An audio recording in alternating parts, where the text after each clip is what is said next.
Donc, bonjour, j'espère que vous avez bien dîné. Donc, mon nom, c'est Annick Wisniewski. Je suis du Cégep de Sherbrooke, où je fais de la gestion de projets, donc des projets d'innovation, à l'intérieur du Cégep comme avec les partenaires externes. Donc, enchantée.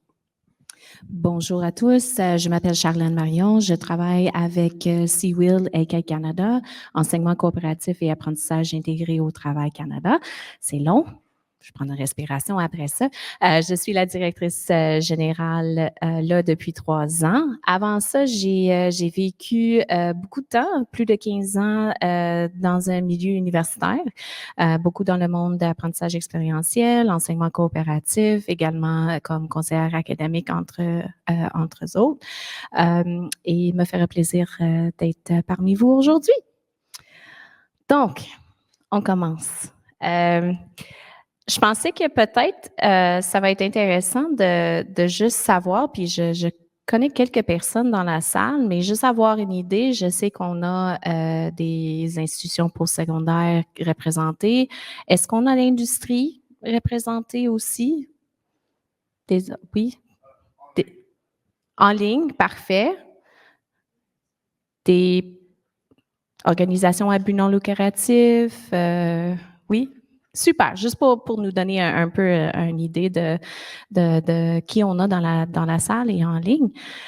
Donc, peut-être un petit historique ou de qu'est-ce qui est l'apprentissage intégré au travail. Je pense qu'au Québec, on a la beauté de dire que ça existe des stages. On a des stages. On a plein de sortes de stages. On a des stages coop, on a des stages d'été, on a des stages de recherche, on a des micro-stages. On a plein de sortes de stages, mais ce qu'on a vu dans le contexte québécois, c'est que stage veut tout dire et rien dire en même temps. Donc, chez AK Canada, un de nos objectifs principaux, c'est de créer des standards, essayer de créer des définitions communes, qu'on puisse avoir juste une compréhension commune de c'est quoi l'apprentissage intégré au travail. Donc, quand on parle de l'apprentissage intégré au travail, on parle d'un partenariat entre une personne étudiante, un établissement postsecondaire et une organisation d'accueil. Ça prend ces 3 partenaires-là pour avoir un apprentissage intégré au travail. Donc, si il y en a un de ces partenaires-là qui n'existe pas ou qui n'est pas présent, ce n'est pas apprentissage intégré au travail. Donc, Seawill Canada et Canada, j'utilise les deux. Nous, on a défini 9 types ou 9 formes d'AIT qui est utilisée à travers le Canada. Je pense que c'est important de souligner qu'il y a plein de noms, plein d'autres noms. Nos définitions, notre typologie, c'est supposé d'être vaste, c'est supposé d'être inclusif, que ça laisse la liberté aux institutions, aux établissements postsecondaires, la liberté de nommer et créer et innover. Parce que, dans le fond, on est là pour parler de ça, l'innovation. Puis, je pense que ce que Annick va parler de son programme aussi au Cégep, c'est très, très innovateur. Puis la seule place au Québec. Donc, je commence par ça. Donc, peut-être on passe à travers nos questions ou as-tu des choses à ajouter? Je pourrais peut-être parler de l'innovation qu'on a faite au Cégep de Sherbrooke, parce que par la suite, vous allez voir de où je pars pour répondre aux questions, finalement. Donc, au Cégep, ça fait déjà 20 ans. Pour ceux qui connaissent bien les Cégeps, l'alternance travail-études, ça fait longtemps que ça existe. L'alternance travail-études, c'est une subvention du gouvernement qui permet de travailler l'été entre 8 et 10 semaines, 35 à 40 heures. Donc ça existe depuis longtemps, au-dessus de 20 ans, qui fonctionne très, très bien. Un des enjeux qu'on avait, là, c'est ça, une vingtaine d'années, c'est que les étudiants ne s'inscrivaient pas à l'alternance travail-études. Peut-être quelque chose que j'ai oublié de dire, c'est dans leur domaine. Donc, ils vont chercher vraiment une expérience de travail dans le domaine et c'est rémunéré. Mais très peu d'étudiants allaient vers cette alternative-là, puisqu'ils disaient, j'ai un travail d'été, Ben, j'ai un travail pendant mes études. Je travaille au dépanneur, à l'épicerie ou quoi que ce soit et je ne veux pas quitter mon emploi, étudiant pendant l'été, parce qu'à ce moment-là, quand je vais retourner à l'école, je vais avoir perdu des conditions, je vais peut-être même avoir perdu mon poste. Donc, c'était un enjeu, et c'est là qu'on s'est questionné, et on a développé la coexistence travail-études. Coexistence travail-études, c'est vraiment de dire qu'après ton été, quand tu es en emploi, après ton été, on va permettre de mettre ton DEC, ton DEC de 3 ans, on va permettre de mettre ton DEC sur 4 ans, qui va te permettre dans les 2 dernières années d'avoir des périodes où que tu peux continuer à travailler dans l'entreprise pendant tes études. Donc ça, c'était la première formule qui a été très, très, très intéressante pour quasiment une quinzaine d'années. Et moi, j'étais pas là à ce moment-là. Quand je suis rentrée en poste, on a voulu juste aller faire un bilan et voir si c'était toujours intéressant pour les employeurs comme pour les enseignants et les étudiants, bien entendu, cette formule-là. Ce qui a ressorti suite à des focus group, des groupes de discussion et tout, c'est que les entreprises, puis ça on l'a fait là pour vous mettre dans le contexte en 2019, donc ça fait pas si longtemps que ça. Les entreprises, ce qu'ils se disaient, c'est qu'on aimerait ça les recevoir, les avoir en emploi plus rapidement, pour tout de suite commencer à les former plus rapidement. Et aussi, la question de pénurie de main-d'œuvre était de jour. Donc, étant donné la pénurie de main-d'œuvre, ils voulaient aussi les garder le plus, en tout cas, d'essayer de travailler fort pour les garder, donc s'ils les avaient bien avant leur diplomation.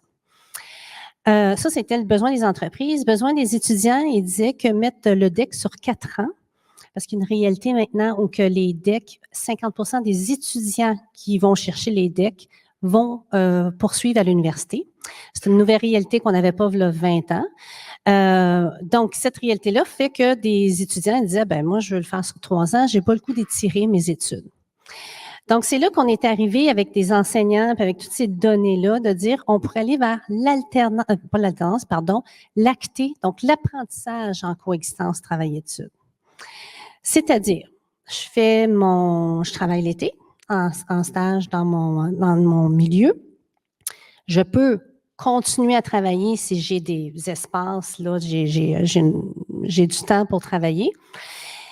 Et je peux aussi, pendant l'été, aller chercher des compétences que je vais avoir à apprendre à l'automne et me faire créditer.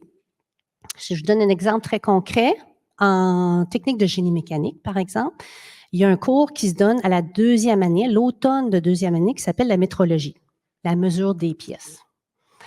Donc, si un étudiant, une étudiante passe l'été, donc 8 à 10 semaines, en emploi, en inspection, 1 ou 2 jours par semaine, ben, il va avoir été chercher plus de compétences même qu'il va avoir eu pendant son cours à l'automne, qui est une durée d'une 40 heures en tout.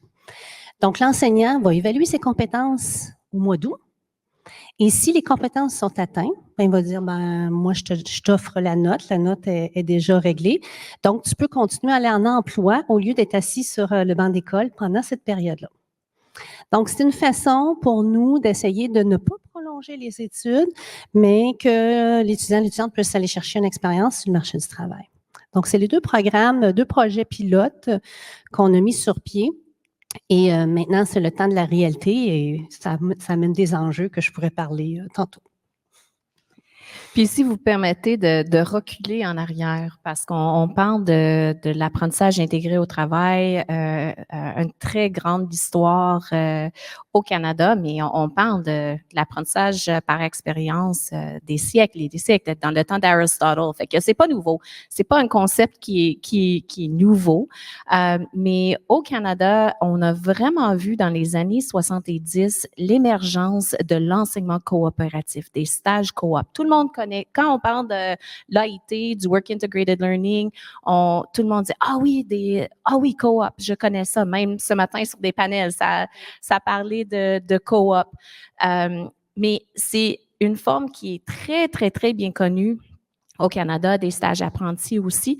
Mais ce qu'on a vu dans les dernières années et beaucoup en lien avec les plans stratégiques des établissements postsecondaires.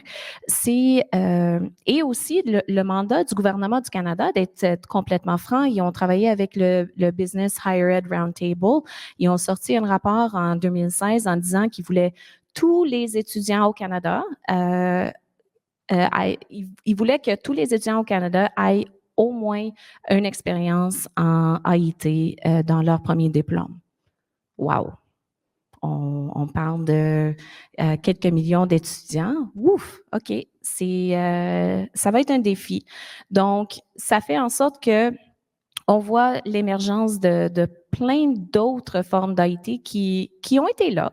C'est pas nécessairement nouveau, mais on voit un plus grand nombre. Donc, on pense aux projets industriels ou communautaires. On a vu l'émergence des projets de recherche appliquée. Puis on le voit avec les investissements au niveau fédéral. Beaucoup d'argent va aller vers College Institutes Canada dans la recherche appliquée, puis moins dans les domaines de recherche plus traditionnels, on peut dire. Donc, on voit que ce forme de l'IT est très présent et en croissance parce que le gouvernement investit dans l'industrie, dans la communauté. Également, on est ici, on parle des entrepreneurs, on parle de l'innovation. On a vu une croissance également dans ce qu'on appelle Entrepreneurial Will, l'AIT entrepreneuriale. Ça prend plusieurs formes. C'est des étudiants qui font des stages avec des petites moyennes entreprises ou des startups. Mais c'est aussi de développer, on a plein de partenaires et organisations qui organisent des expériences pour les étudiants qui puissent aller développer ses compétences, ses propres entreprises, ses propres idées. Donc, ces innovations-là, c'est sûr qu'on a toujours un modèle qu'on veut garder, des stages rémunérés de long terme. On sait que c'est winner pour tout le monde, c'est gagnant, gagnant, gagnant. Mais on voit aussi d'autres formes. Puis on a parlé, puis on va parler un peu plus peut-être plus tard, mais des besoins des personnes étudiantes sont tous différentes. Ils ont des vies à la maison peut-être ils prennent soin de leurs enfants, leurs parents, leurs grands-parents, ils travaillent déjà, donc ça va être important d'innover, d'avoir plusieurs formes d'AIT pour mieux servir ces étudiants-là. L'autre côté du médaille, on a plein de petites moyennes entreprises et des organisations communautaires, des organisations à but non lucratif qui n'ont pas les moyens pour engager un stagiaire à temps plein pour 4 mois. C'est bien beau à dire, mais ça prend des gens pour superviser, ça prend des gens pour recruter ces personnes-là, évaluer, mentorer. Ils n'ont pas toujours la capacité, surtout quand on parle des très petites entreprises. Donc, d'avoir ces choses comme coexistence, comme des projets à court terme, c'est aussi adapté pour non juste les étudiants, mais aussi pour les organisations avec qui on travaille. Oui. Je ne sais pas vers quoi on va-tu vers les enjeux? Oui, on peut aller vers les enjeux. Oui. Ouais. Ben comme Charlène disait, une des réalités, moi j'ai une formation en gestion de projet. Donc, vous allez voir que moi, mon approche est toujours en fonction d'évaluer la réalité parce que mon objectif, moi, je suis jamais expert de contenu. Mon objectif, c'est de mobiliser les gens autour d'un projet. Et c'est une des bonnes pratiques, selon moi, dans tous les programmes. On peut arriver avec les meilleurs programmes au monde. Si on n'a pas bien identifié les enjeux qui se vivent autour des gens qui vont mettre en place le projet, on peut passer à côté. Donc, finalement, nous autres, ce qu'on vivait comme réalité, c'est que les étudiants travaillaient tous. L'ensemble des étudiants. Donc ça, on peut être d'accord ou pas d'accord, mais c'est ça la réalité. Et ils travaillent parce qu'ils sont obligés. Obligés dans le sens qu'ils ont besoin de sous pour aller jusqu'au bout de leurs études. Donc, c'est pour ça qu'on s'est dit, parce que, tu sais, dans les cégeps, bien entendu, il y a des enseignants, mais qui viennent d'une autre perspective ou qui veulent vraiment offrir des meilleures conditions pour l'apprentissage. Excepté que la réalité qui fait qu'ils travaillaient, il fallait le prendre en compte. Donc, c'est là qu'on s'est assis avec les enseignants et ils se sont dit, étant donné que ça, c'est une réalité, comment on peut arrimer tout ça ensemble? Donc, je vous dirais qu'un des enjeux, c'est de mobiliser les gens et de bien cerner les besoins. Et les besoins, il faut que ça vienne de différents environnements. Ça peut pas juste venir du gouvernement qui dit, oups, il y a une pénurie de main-d'œuvre, il faut former rapidement. Puis, oui, OK, ça, c'est un des besoins, mais les autres acteurs autour, ça va être quoi les besoins? Et c'est vraiment ça qui fait que ça a une réussite. Parce que dans ce projet-là particulièrement, et je peux vous dire qu'on l'a construit pièce par pièce en fonction des enjeux. C'est ce qui fait que les gens se sont investis. Que ce soit les entreprises, que ce soit les enseignants, que ce soit les étudiants, je suis très touchée et très touchée de voir l'engagement. C'est sûr qu'on a une situation particulière qui fait que l'engagement est là, c'est-à-dire la pénurie de main-d'œuvre et que des diplômés sans emploi, disponibles à l'emploi, ça n'existe plus. Donc, c'est certain que tout le monde a mis la main à la pâte pour le faire.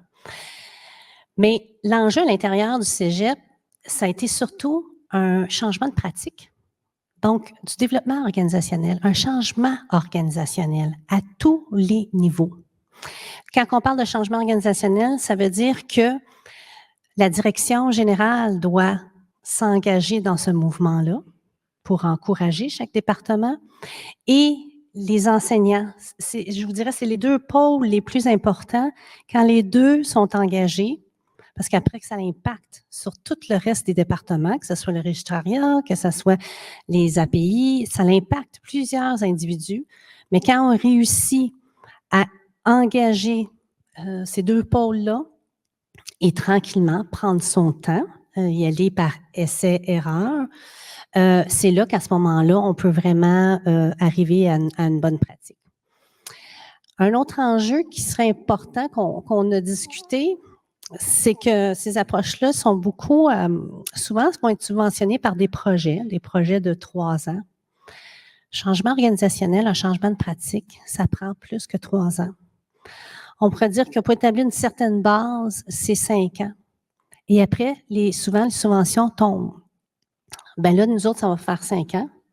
C'est bien installé. Les gens sont engagés, les étudiants aiment ça, mais là, on n'aura plus de financement. Plus de financement pour avoir des enseignants qui s'assoient et qui continuent à mettre en place ce programme-là.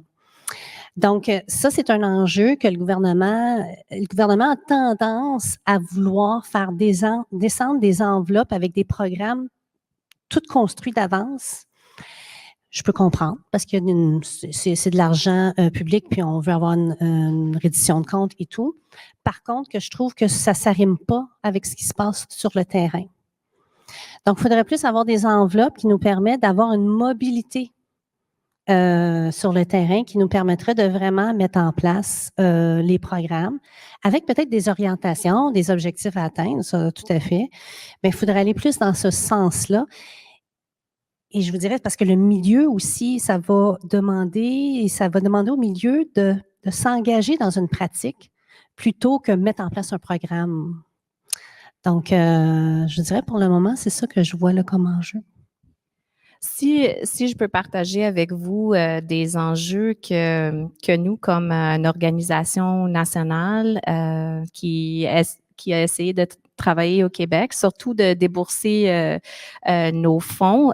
Nous, on est financé par le gouvernement du Canada pour un projet d'apprentissage intégré innovateur au travail, ou I-WIL en anglais.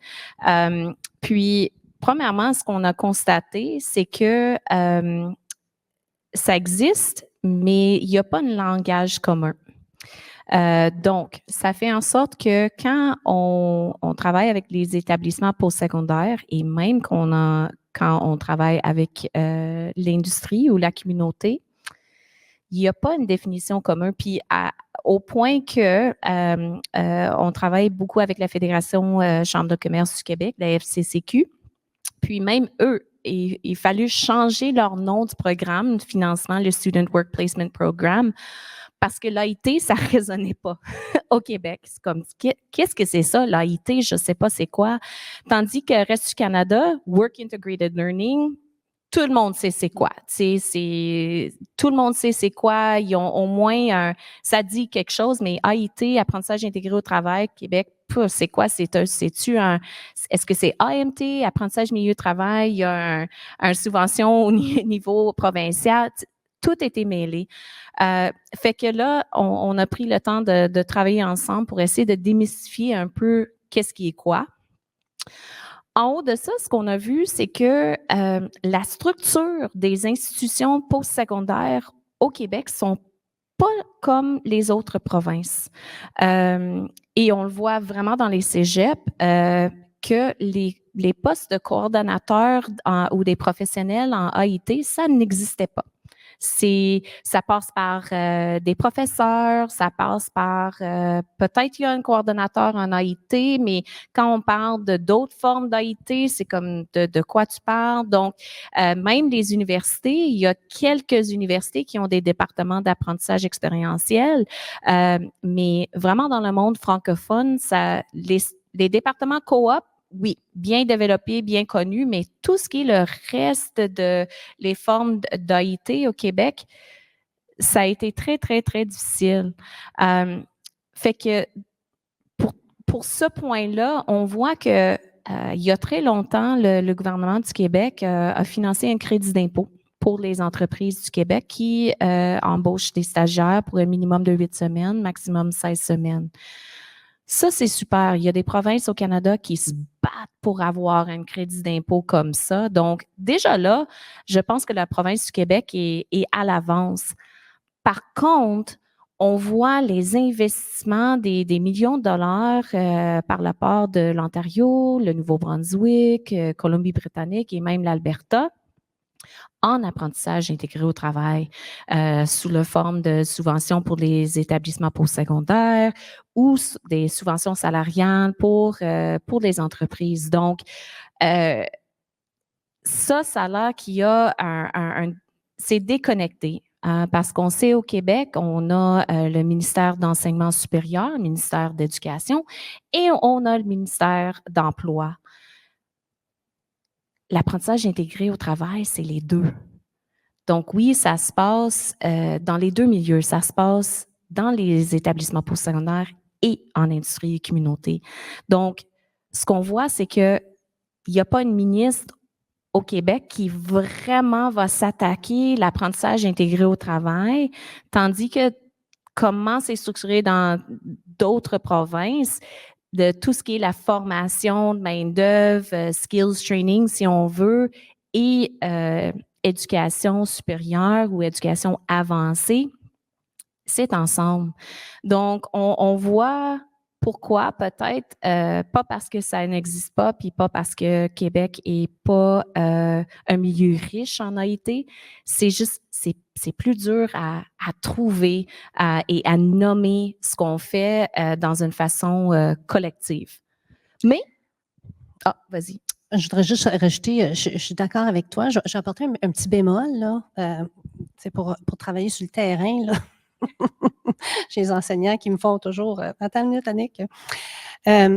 Oui, on a des crédits d'impôt pour les stages. L'enjeu, il faut que ce soit des stages crédités. Donc, tout ce qui sort d'un stage crédité, donc qui serait un projet innovateur, ne rentre pas dans cette catégorie-là. Donc, ça, c'est un frein. C'est que finalement, c'est comme tu dis, c'est comme si tout vient du ministère de l'Éducation, mais il faudrait que les ministères se parlent. Parce qu'il peut y avoir d'autres alternatives qui fait que c'est pas juste par le programme standard éducatif, là. Donc, il faudrait que les deux ministères se parlent pour effectivement offrir plus de possibilités. Donc, ça, c'est un frein majeur qui peut rentrer en ligne de compte. Et après, on a toutes les subventions aussi, là, maintenant qu'on a du fédéral, là, où ça peut aller payer jusqu'à 50% du salaire. Encore une fois, c'est magique, c'est magnifique, mais il faut que ce soit un stage crédité. Si c'est pas crédité, comme nous autres, la CTE, c'est non crédité. Ça n'empêche pas que c'est une expérience magnifique, mais c'est non crédité. Donc, l'employeur n'a pas cet avantage-là.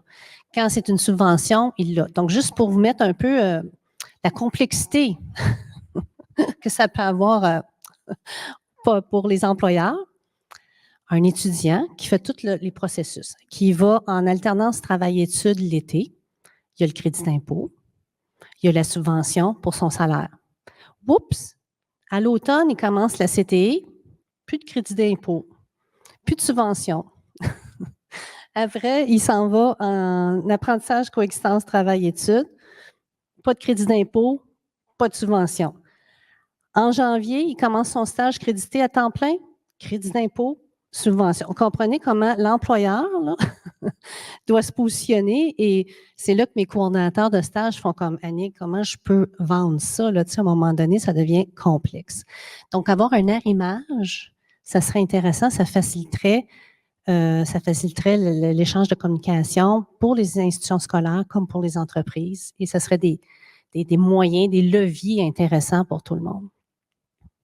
Donc, je pense qu'on peut passer aux opportunités, peut-être comment mieux travailler avec nos partenaires industriels, surtout au niveau AIT. Fait on sait que il y a beaucoup de changements. On en parlait de ça ce matin. La technologie roule à un taux assez vite que des fois, même les organisations qui le vivent ont la misère à rester à jour. Donc, comment est-ce que les établissements postsecondaires peuvent faire la même chose et bouger à la même vitesse? Donc, mais je pense qu'il y a des petites solutions. Puis tu as parlé de ton programme un peu, mais peut-être on peut jaser des opportunités pour des partenariats entre les établissements postsecondaires, peut-être des choses qui sont dans ta tête ou des choses qu'on a peut-être vues ici dans les autres établissements ou d'autres provinces ou à l'international même. Mais je pense qu'il y a beaucoup d'influences qui peuvent se faire. Il faut remettre en contexte qu'au niveau des programmes, si on regarde le postsecondaire. Donc, les cégeps, nous autres, on est vraiment, faut mettre en application les compétences qui viennent d'un programme du gouvernement qui va être renouvelé. Donc, renouvellement de programme, ça peut être au 10, 15, on s'amuse, mais on s'amuse. C'est pas amusant, là. Mais en technique de génie mécanique, il n'arrête pas de dire, ça fait 25 ans qu'on a le même programme. Donc, tu sais, vous comprenez que des fois, il peut y avoir des technologies, on a besoin d'ajuster des choses. Ça, c'est un enjeu qu'on a. On n'a pas le choix de suivre ce qui se passe au niveau du ministère. L'université, c'est autre chose. Les universités peuvent vraiment, l'Université de Sherbrooke me disait qu'aux 2 ans, ils réajustent leur programme en fonction de la réalité du marché. C'est complètement une autre réalité. Bon, ça, c'est les faits. Maintenant, en mettant sur place des programmes en apprentissage en milieu de travail, ce que je trouve, c'est que ça fait qu'il y a une inter-influence qui se fait. Et c'est là l'avantage. Je dirais que pour le cégep, bien entendu, parce que la révision de programme peut prendre beaucoup de temps. Donc, il y a une interaction qui se fait tout en maintenant l'autonomie, parce que vous savez que dans le milieu des enseignants, dans le milieu éducatif, les enseignants veulent beaucoup garder une autonomie au niveau des apprentissages. On veut créer des généralistes. On ne veut pas créer un travailleur pour IBM ou un travailleur pour Bombardier ou quelque chose. C'est important de garder, de créer des généralistes. Par contre, c'est là qui est intéressant, l'inter-influence qu'il peut y avoir lorsqu'on fait ces programmes-là. Ou si on ne fait pas des programmes comme ça, on n'a pas cette interaction-là. Donc ça, c'est un grand, grand, grand avantage. Les étudiants qui vont aller vers ça, nous, on a tendance à penser, on me l'a souvent dit, c'est les étudiants les plus forts qui vont aller vers ces programmes-là. Pas du tout. Des étudiants les plus forts, oui, mais on a beaucoup d'étudiants qui ont besoin d'avoir du concret pour rester engagés et motivés dans leur parcours scolaire. Et il y a plusieurs étudiants qui sont rendus à la diplomation à cause de ces expériences-là. L'autre élément, c'est que Là, je vais parler plus du cégep parce qu'à l'université, tu as une autre maturité professionnelle, je vais dire. Il y a de moins en moins, on a besoin au niveau du marché du travail, on a une pénurie. Donc, idéalement, les parcours scolaires, s'ils pourraient se faire de façon parfaite, ce serait l'idéal. Donc, justement, au cégep, souvenez-vous de votre entrée au cégep, 17, 18 ans. Donc, en vivant des expériences sur le marché du travail, rapidement, on vient qu'à voir est-ce que je suis à la bonne place. Au lieu, que j'ai entendu souvent, des gens qui vont faire leur parcours de 3 ans ou de 4 ans pour réaliser que c'est pas un environnement dans lequel je suis bien. Donc, plus rapidement, ils vont se retrouver sur le marché du travail et vivent une expérience dans leur domaine. Ils vont savoir, est-ce que je vais valider mon choix professionnel? Et la validation du choix professionnel, si c'est positif, ben, la motivation, l'engagement est encore plus présent. Donc, ça, c'est très, très, très important. L'autre élément, c'est que ça amène des étudiants beaucoup plus engagés et beaucoup plus, ça c'est un aspect qu'on parlait, ils mettent souvent les enseignants au défi, puis c'est intéressant cette interaction-là. Donc, pour que ce soit l'ensemble de la classe, comme pour l'enseignant, les enseignants, ils disent c'est très motivant de voir qu'ils nous mettent au défi puis qu'ils nous disent, ben moi, en entreprise, je l'ai appris comme ça, pourquoi toi, tu nous l'apprends comme ça? Donc, ça amène des belles discussions beaucoup plus sur le concret. Donc, ça, c'est un aspect super intéressant. Puis, il y avait un autre aspect, puis c'est parti, ça va peut-être en venir. Parfait. Si vous me permettez d'aller dans le théorique pour 2 secondes, ça va être pas long, je vous promis. C'est que toute la fondation de l'AIT, c'est basé sur une relation entre la personne étudiante, l'établissement postsecondaire et notre partenaire industriel ou communautaire. Qu'est-ce que ça veut dire, une relation? Est-ce que c'est juste que des étudiants vont là, puis ils s'amusent, ils s'apprennent that's it, à la fin? Mais non, c'est pas supposé. La relation, c'est ça. Il faut aller un peu plus en profondeur. Donc, pour avoir une AIT de qualité, les établissements postsecondaires sont supposés de aller sonder ses partenaires, leur demander qu'est-ce qui va bien, c'est quoi les compétences que les étudiants ont qui adressent vos besoins actuels, où sont les écarts au niveau de compétences, au niveau d'habileté ou skill technique, au niveau utilisation d'équipements, des logiciels. C'est ça notre rôle en tant qu'établissement postsecondaire et c'est pas toujours facile à demander des questions, surtout où sont nos écarts, mais c'est hyper important pour une AIT de qualité que ça se fait.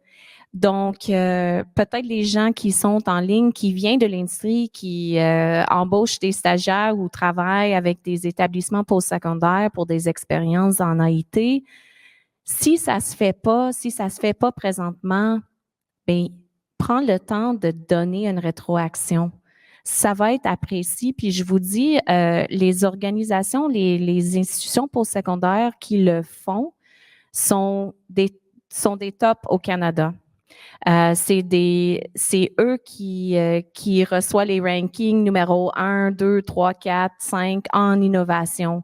C'est des programmes techniques qui forment les étudiants qui sont prêts pour le marché du travail dans plusieurs aspects. Fait qu'il faut aller faire ce collecte de données. Il y a une opportunité là, puis je vous dis, si ça se fait pas avec vos partenaires scolaires, universitaires ou collégiales, fais-le. Prends le temps de dire, hey, vos étudiants sont sacoches, là. On les adore. Continuez à nous envoyer vos étudiants, mais en passant, ce serait le fun si ils ont plus d'habileté en Excel, des fonctions avancées. Et comme ça, des fois, non, on ne peut pas changer le curriculum au complet, non, mais ce qu'on peut peut-être aller faire, puis je donne un exemple de mon ancien employeur, on voyait que nos étudiants en comptabilité manquaient un petit quelque chose en Excel. Ils allaient en stage, puis il y a un petit quelque chose, il y a une petite lacune. Donc, on a fait un atelier, on a passé un après-midi, un jour, gratuit pour les étudiants, une formation spécialisée en Excel. Donc, il y a des possibilités. Puis à la fin, à la limite, on va avoir des étudiants qui sont mieux formés. Aussi, c'est d'être à la table. Faut que l'industrie soit à la table des décisions au niveau postsecondaire. Puis je parle de plusieurs tables, pas juste une table, plusieurs tables, soit sur le conseil d'administration de l'université ou du cégep, soit des comités d'évaluation des programmes. Puis on le voit, des fois, c'est obligatoire. Je sais, dans plusieurs collèges en Ontario, c'est obligatoire. Tu n'as pas de choix. Il faut que tu aies industrie représentée sur tes comités d'évaluation et planification. Donc, meilleure intégration, poser les questions, ça va être hyper important. Aussi, la co-création. C'est peut-être un peu de quoi je parle en termes de co-création, mais avant d'aller organiser ou créer une expérience en AIT, peut-être c'est d'aller voir un partenaire avec qui vous travaillez ou avec qui vous aimeriez travailler, puis dire qu'est-ce que vous avez besoin, qu'est-ce qui serait intéressant, et aller ensemble sur un petit voyage. Comme ça, on va voir que les attentes vont être mieux servies pour tous si tout le monde travaille dès que les débuts en former puis en créer un programme en AIT.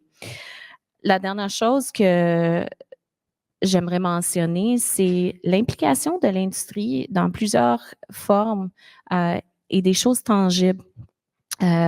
Il parlait sur le panel tantôt des grandes entreprises, puis leur rôle, comment recruter des étudiants. Puis je pense que ce matin, Technician, c'est 60% des grandes entreprises, puis 40% des petites moyennes entreprises. Ce qu'on a vu, on a vu des partenariats dans les collèges en Ontario, dans le secteur technique, par exemple, avec Seneca Polytechnic puis Siemens. Siemens a fait un don de quelques millions de dollars en équipement pour Seneca Polytechnic, que les étudiants peuvent avoir accès à la haute technologie dans leur formation. Et c'est sûr, en bout de ligne, c'est parce qu'ils aimeraient avoir ces étudiants travailler chez eux après, mais c'est correct parce que pas tous les étudiants peuvent aller travailler chez Siemens.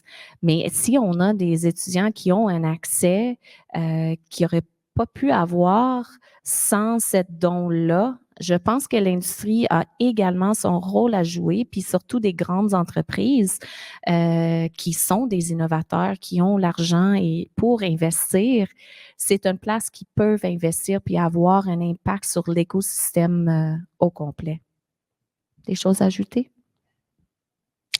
Oui, peut-être, j'ai trouvé les panels très intéressants, les panels qu'on a eus ce matin. Puis on parlait beaucoup de comment changer que le système scolaire, la façon qu'il était monté, il y avait des adaptations à apporter. Je pense un peu comme le virage qu'on a fait au Québec, c'est-à-dire au niveau de l'aspect écologique. On a investi pour maintenant, dans chaque cégep, il y a quelqu'un au niveau pour s'occuper de voir comment rendre le cégep plus écologique et tout. Mais je pense qu'il faudrait amener un individu, une personne. Moi, j'ai eu la chance d'avoir ce rôle-là au cégep, là, mais c'est vraiment pas partagé. C'était exceptionnel, là, d'avoir quelqu'un qui amène l'innovation. Parce que j'entends, puis même je le croyais aussi avant, que les gens étaient beaucoup résistants au changement, mais pas tant que ça. Moi, je pense que c'est qu'on n'écoute pas assez d'où viennent les enjeux.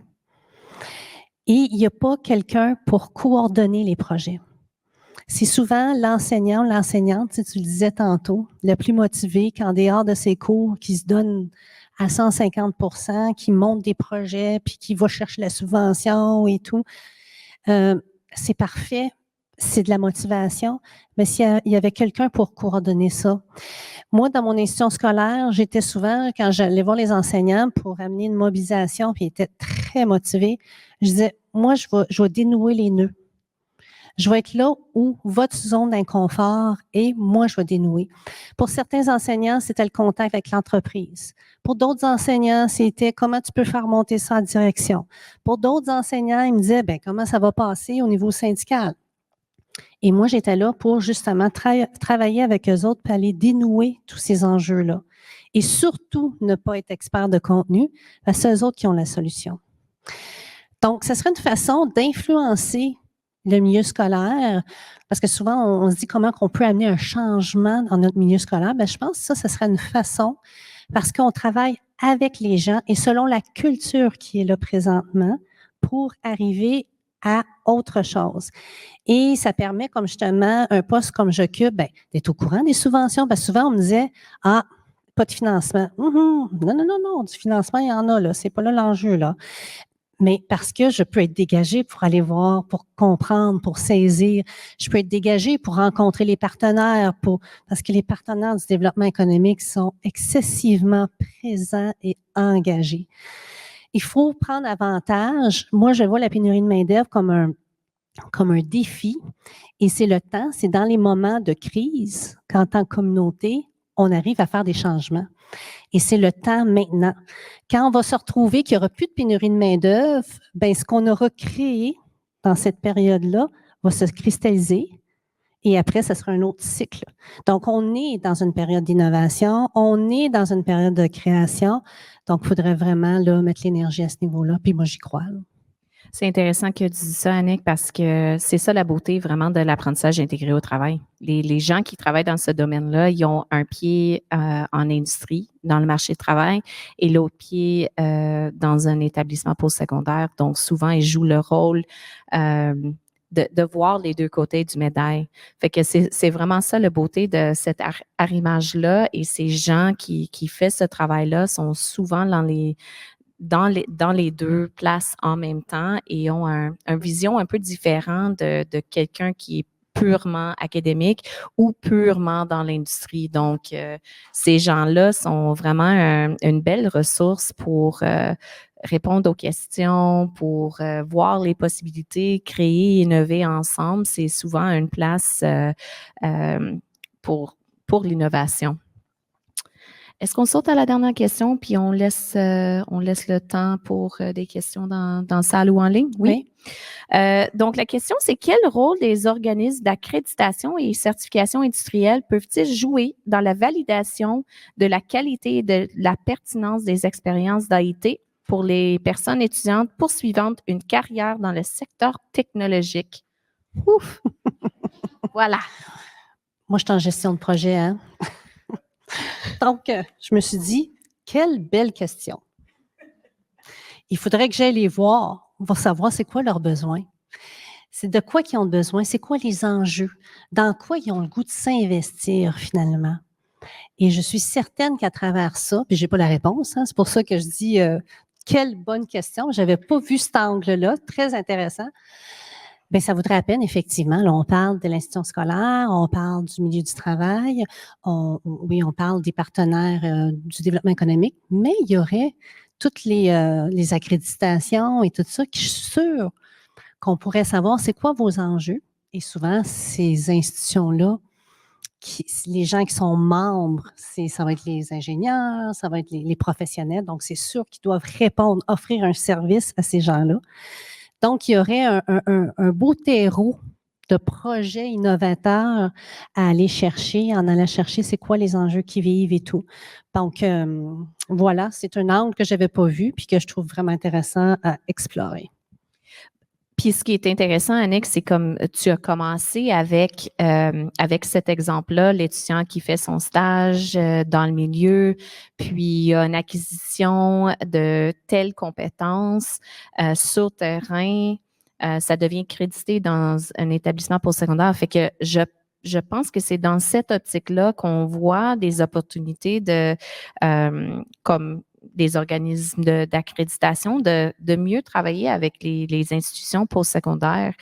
Si une organisation ou un rôle est déjà accrédité, les compétences sont bien établies, je pense qu'on peut aller dans cette direction-là, c'est sûr et certain.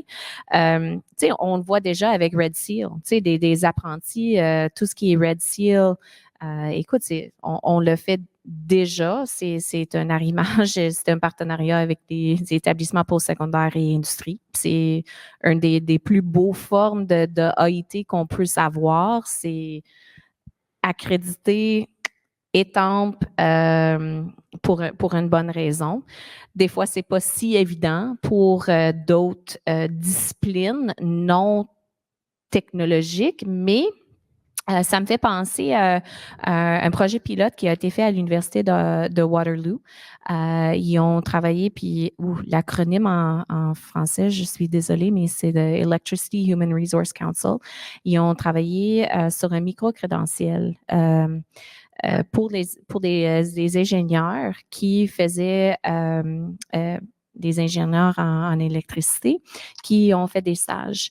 Donc, pendant leur stage, il y avait certaines compétences qui ont été évaluées par l'industrie, par les employeurs. Puis à la fin, si les étudiants ont été capables d'atteindre un certain niveau, ils ont reçu un micro-crédentiel officiel étampé par l'institution postsecondaire et le EHRC, Electricity Human Resource Council, validé par l'employeur. Donc, je pense qu'il y a des façons de faire, mais ce que ça va prendre une volonté de la part des établissements postsecondaires d'aller vers les compétences, d'aller vers l'évaluation des compétences très spécifiques.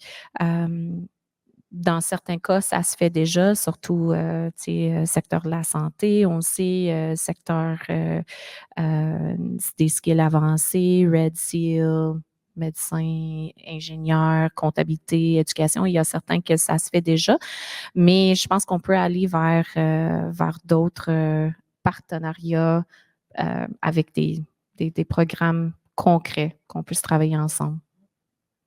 Oui.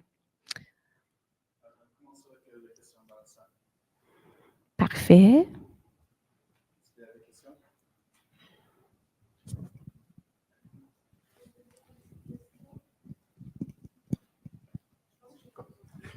Oui, pour en ligne, ça, oui.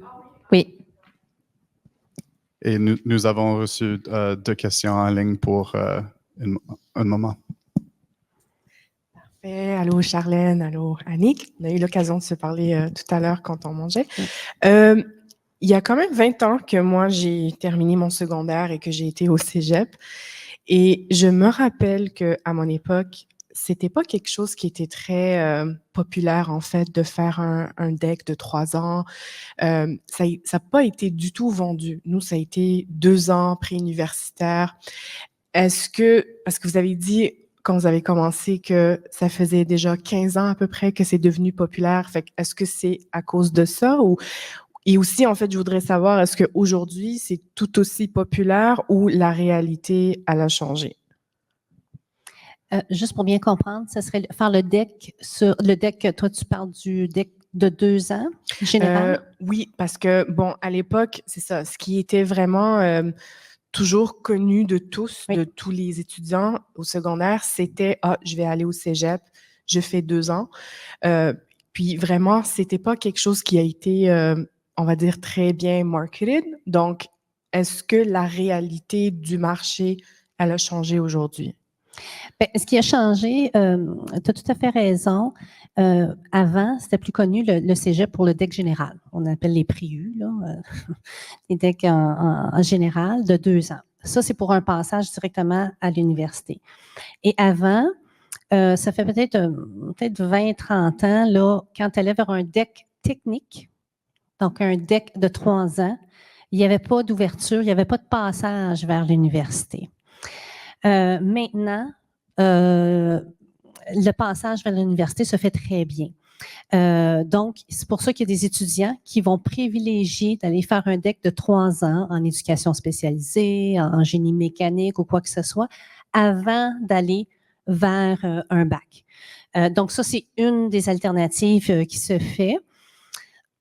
Là, il y a différentes... Du point de vue de l'enseignement, des fois, ça irrite un peu parce que ça n'a pas été conçu pour ça.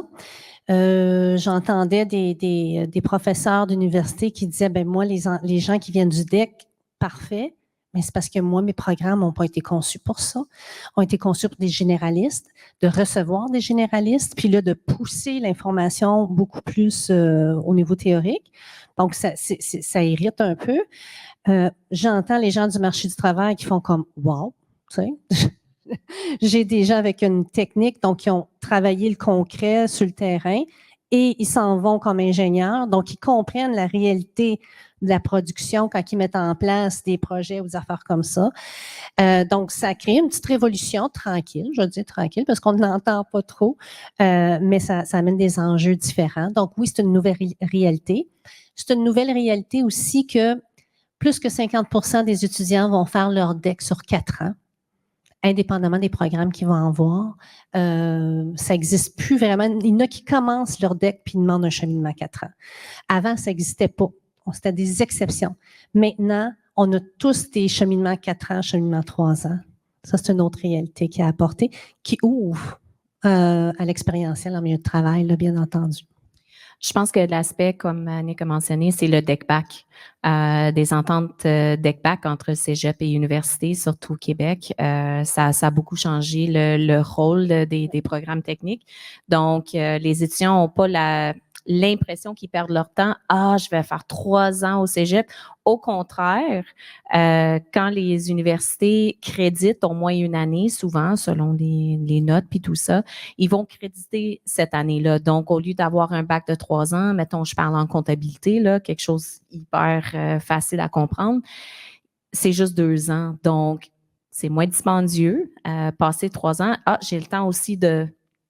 Est-ce que j'aime ça? Est-ce que, tu sais, un peu l'exploration de carrière, valider que c'est ça que je veux faire en faisant vraiment spécialiste. Donc, je pense que ça a beaucoup changé la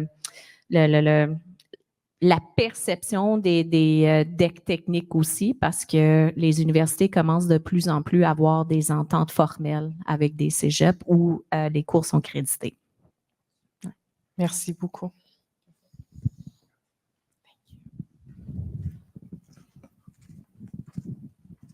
Puis on voit même des stages qui sont commencent à être crédités. Donc, si on fait des stages crédités au niveau cégep, ça peut être crédité également au niveau universitaire.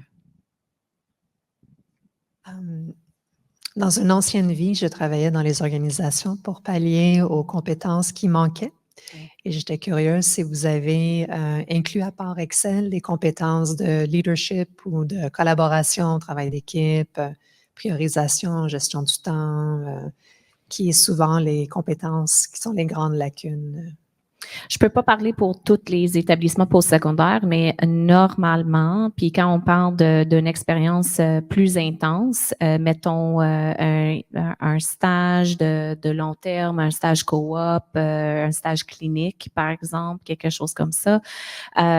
D'habitude, les 2 compétences, les compétences transversales et les compétences techniques sont évaluées à fin de stage. Donc, les étudiants, il faut qu'ils fassent une réflexion. C'est un aspect très important dans le monde d'AIT. Donc, oui, sont évalués. Ils font une évaluation sur ces impressions, une auto-évaluation. Mon Dieu, j'ai perdu mes mots pour un instant, là. C'est l'entreprise, c'est l'organisation qui va faire une évaluation sur plusieurs compétences. Souvent, oui, la communication, gestion de projet, travail d'équipe, c'est plus transversal.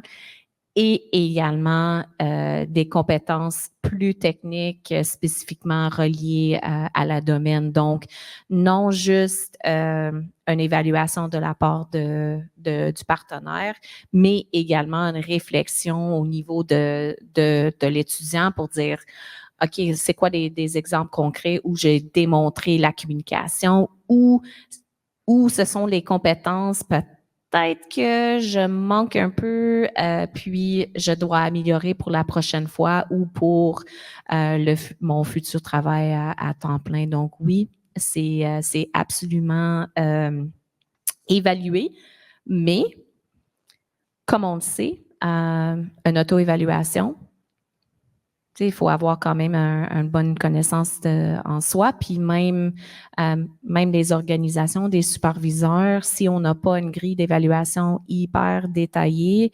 avec comme bien définie, avec des catégories différentes, c'est sûr que c'est un défi au niveau des évaluations des stages quand c'est pas hyper technique, quand on parle des domaines non accrédités. Donc, je ne parle pas des infirmières ou des enseignants futurs là, ou des médecins, ça c'est hyper, mais des stages plus globaux, là, c'est toujours un défi. Ouais. Des choses à ajouter, Annie? Oui, peut-être j'apporterais plus dans les stages crédités, c'est exactement ce que tu nommes. Pour la CTE, l'ACT, veut pas, ils sont en emploi. Ils sont rémunérés en plus. Donc, ça amène, on ne va pas l'évaluer, mais c'est inévitable parce qu'ils sont en emploi, donc ils pourraient aussi se faire dire que ça ne fonctionne pas. Donc, ils sont confrontés à cette réalité-là très rapidement. Donc, c'est des compétences qui, on a remarqué, parce que nous autres, c'est volontaire, c'est pas tout le monde. Ceux qui vont et qui réussissent, là, puis la plupart réussissent, là, c'est vraiment des compétences qui sont incontournables, comme des compétences qu'on doit avoir quand on va être en emploi. Donc, ça l'amène cette confrontation-là, mais constructive pour l'étudiant. Et les enseignants me le disent, on voit une grande différence. On voit une grande différence dans leur rigueur au niveau de leurs travaux et tout, parce que vous le savez, hein, les gens qui ont les plus occupés sont les plus structurés, les plus rigoureux, parce qu'ils n'ont pas le choix, ils sont occupés. Donc, ça amène vraiment cette dynamique-là. Ouais. Et ça s'en vient. Hein. Je pense que le Centre de compétences futures, Future Skills Center, est en train de développer un mapping, si on veut, des compétences, puis une façon d'évaluer des compétences plus transversales qu'on puisse utiliser soit pour des nouveaux immigrants qui arrivent ici ou au niveau upskilling, reskilling et même au niveau des stages. Donc, Future Skills Center. Oui, le Centre de compétences futures. Ouais. Une autre question ici, posée par Nathalie. Annick, avez-vous remarqué les personnes étudiantes cherchant à suivre plusieurs cours toutes en faisant un stage dans le but d'accélérer l'obtention de leur diplôme? Et comment gérez-vous ces enjeux? Juste pour bien comprendre, c'est les enjeux liés à le travail-études, finalement, comment composer avec le travail et les études? Je crois que oui. Ça reviendra à ça, hein? Okay.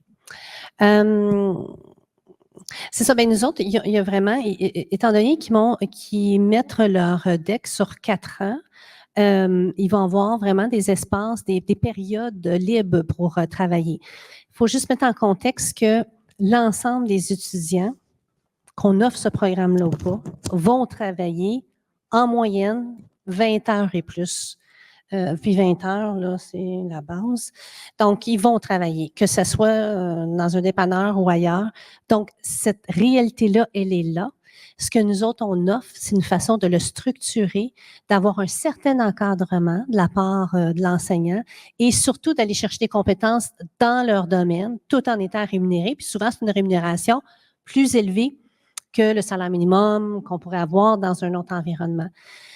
Donc, finalement, comment qu'on compose avec ça? Bien, ça nous permet d'être plus près de la réalité de l'étudiant et que si on voit des enjeux, de le nommer, que si, par exemple, il y aurait un emploi étudiant, tu sais, c'est malaisant de dire tu as un emploi étudiant, je trouve que ça demande beaucoup d'heures, tandis que quand c'est en lien avec un milieu d'emploi, il y a moyen de là dire, là, tu veux t'en aller dans ce domaine-là, puis là, ça a un impact, donc peut-être réajuster.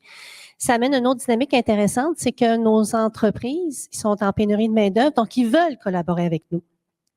Donc, très ouvert d'avoir le commentaire, par exemple, d'un coordonnateur de stage qui va dire, peut-être cet étudiant-là, s'il pourrait réduire son nombre d'heures, ça serait à son avantage, puis il risque d'arriver à sa diplomation mieux. Donc, pour pas nuire justement à sa diplomation, l'ouverture va être là. Parce que lui, il sait, l'employeur, que dans le futur, il va pouvoir embaucher cette personne-là. Parce que dites-vous, quand il passe à travers le programme, ce matin, j'entendais un employeur qui disait, on veut tout avoir l'étudiant qui est diplômé avec l'expérience et tout. Un étudiant qui passe par le programme arrive diplômé avec 1 an et demi d'expérience sur le marché du travail. Donc, l'entraînement à la tâche est fait, la culture organisationnelle est intégrée. Donc, il arrive à une certaine production, peut-être pas 100%, mais une certaine production dès l'arrivée dès le moment qu'il est diplômé. Donc, c'est très intéressant pour l'employeur, cet aspect-là. Donc, j'espère que j'ai répondu, là. C'est ça. Merci beaucoup pour partager votre perspective et histoire. Merci. Merci de votre écoute.